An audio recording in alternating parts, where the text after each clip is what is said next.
Jean-Michel Torrenti, je suis responsable du département matériaux et structures de l'université Gustave Eiffel. Dans ma carrière, j'ai fait pas mal d'enseignements, plutôt évidemment en école d'ingénieur. J'ai aussi vu pas mal de collègues qui opposaient en fait ingénieurs et architectes.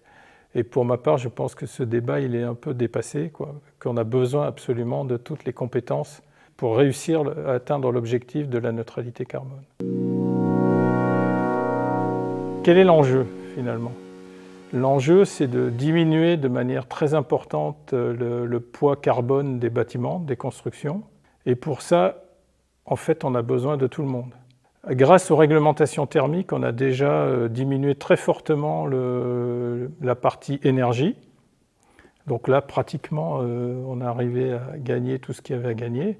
Et maintenant, qu'est-ce qui reste à gagner? C'est sur toute la partie énergie grise, donc les matériaux de construction.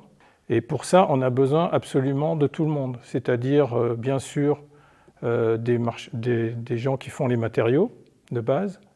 On a besoin des ingénieurs qui vont utiliser ces matériaux et on a besoin de l'architecte qui va faire la conception des bâtiments. Et en fait, vu l'enjeu, c'est-à-dire d'arriver à une neutralité carbone, c'est quand même un enjeu très très compliqué à atteindre. Donc on a besoin absolument que toutes les compétences soient mises ensemble pour atteindre en fait cet objectif.